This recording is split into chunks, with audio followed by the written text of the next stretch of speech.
오늘의 만나를 시작하겠습니다.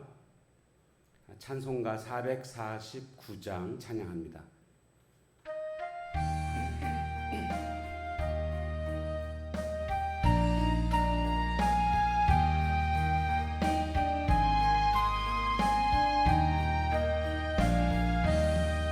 예수 따라가며 복음 순종하면 우리 행할 길 환하겠네.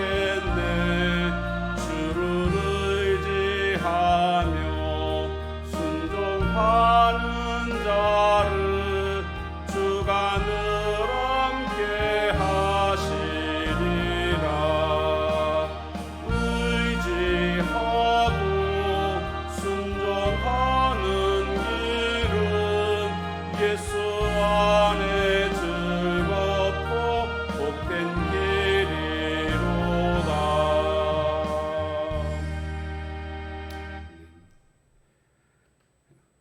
하나님 말씀은 역대하 27장 1절에서 끝절 9절까지 말씀 보겠습니다.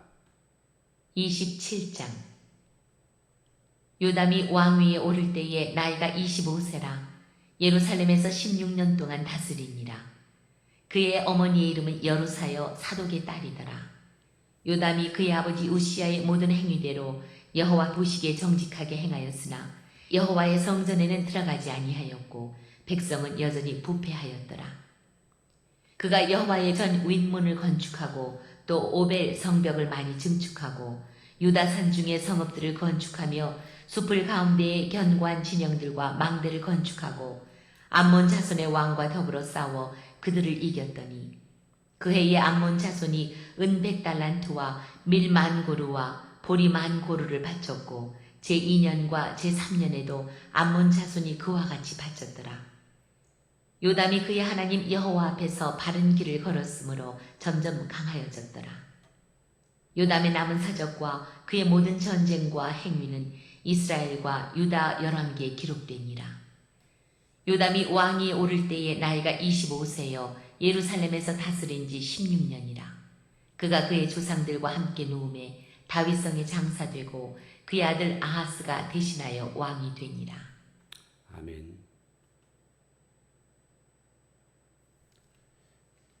오늘 말씀 6절에 보면 점점 강성해졌다라는 말씀이 나오고 있습니다. 이것은 바로 요담 왕에 관한 이야기인데요. 사람마다 출발은 좋았지만 비참한 최후를 맞는 사람이 있는가 하면 출발은 연약했지만 점점 강성해지는 사람이 있습니다. 대표적인 사람이 이제 우시야 같은 경우가 처음에는 여호와 앞에 정직히 행했지만 나중에 교만해서 향단에서 향을 피우는 제사장만이 할 수 있는 일을 하다가 결국 이마에 나병이 생겨서 쫓겨나 별궁에서 최후를 맞이하는 모습을 보여주고 있지 않습니까? 반면에 요담은 그 시작이 미약한 모습으로 시작을 하게 됩니다.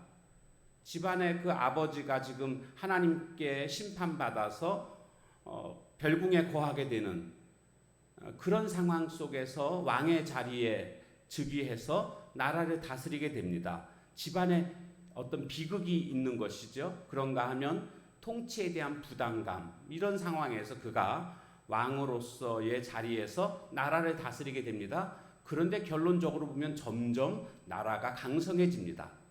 오늘 우리가 점점 나아지는 강성해지는 인생을 살기 위해서는 요담에게 배워야 합니다.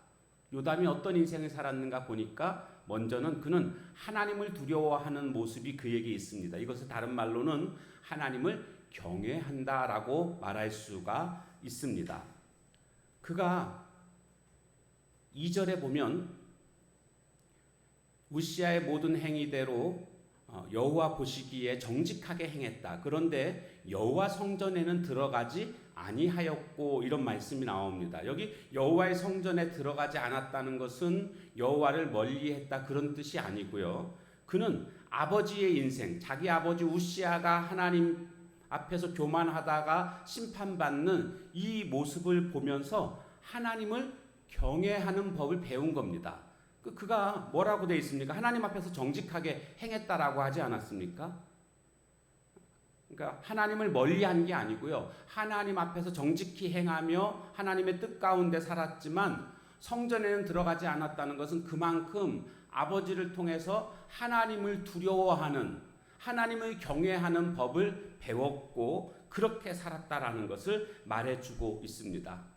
형통할 때 경거망동하다가 추락하는 인생이 있는가 하면 이렇게 하나님을 두려워함으로 말미암아 더욱더 강성해지는 그런 인생이 있음을 보게 됩니다. 오늘 우리들도 하나님을 두려워할 줄 아는 자가 될 때에 그 인생이 강성해지는 것입니다. 두 번째로 보니까 그는 연약함을 무기로 삼는 모습을 보게 됩니다. 그는 출발이 굉장히 힘들었습니다. 어려웠습니다.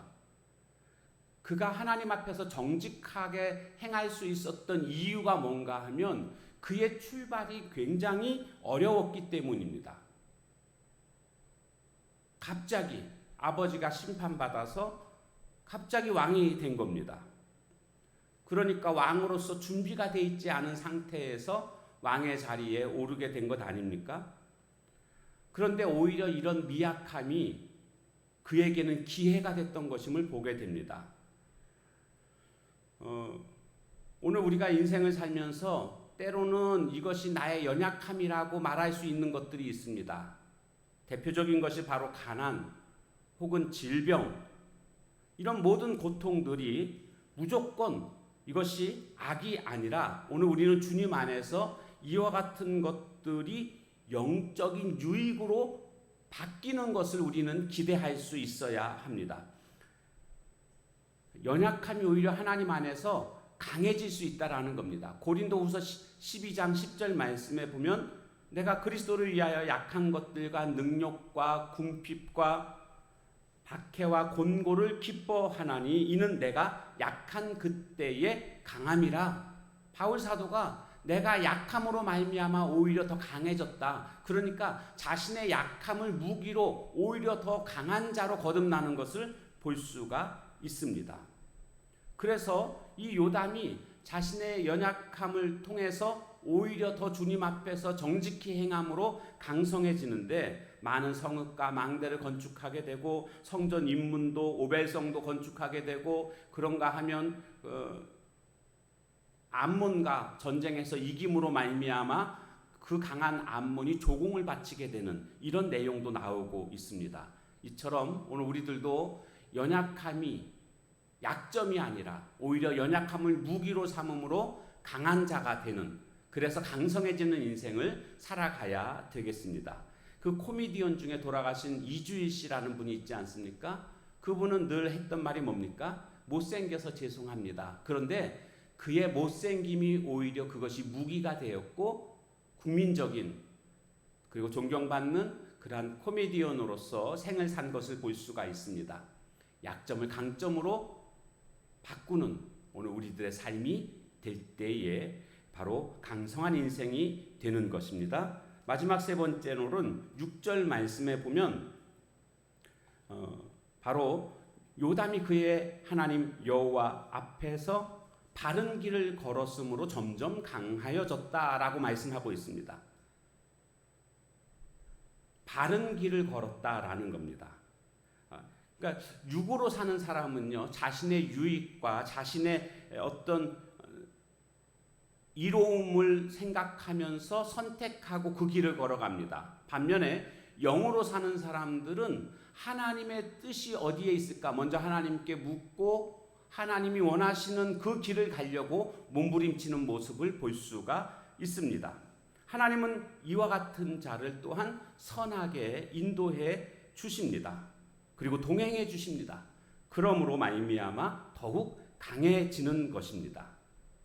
오늘 우리들이 걸어가야 할 길이 어떤 길인지는 성경에서 분명하게 보여줍니다.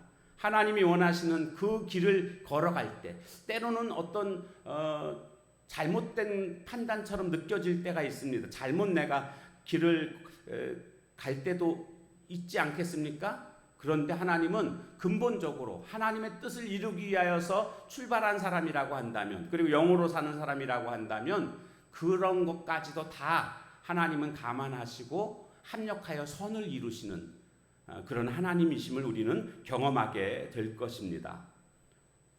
처음은 미약했다 할지라도 우리는 하나님의 사람들은 창대한 복을 누리게 될 줄로 믿습니다. 강한 인생으로 살아가는 자가 되어야 합니다. 하나님을 두려워하고 연약함을 무기로 삼고 또한 하나님 앞에서 바른 길을 걸어가는 하나님의 거룩한 종들 다 되시기를 주님의 이름으로 축복합니다. 기도하겠습니다. 하나님, 오늘 강한 인생이 어떤 인생인가를 살펴봤습니다. 하나님을 경외하는, 하나님을 두려워할 줄 아는 저희들 되게 하옵소서. 연약함을 무기로 삼는 자, 그래서 이와 같은 연약함이 있을 때 오히려 우리는 감사할 수 있는 줄로 믿습니다. 내가 약한 그때의 강함이라, 이 고백이 바울의 고백이자 오늘 우리의 고백이 되게 하옵소서. 그리고 하나님 앞에서 바른 길을 걸어감으로 말미암아 선하게 인도하시고 동행해 주시는 하나님을 경험하며 강한 인생 살아가는 저희들 모두가 되게 하옵소서. 예수님의 이름으로 기도하옵나이다. 아멘. 주신 말씀 붙들고 기도하시고 각자의 기도 제목 가지고 기도하는 시간을 갖도록 하겠습니다.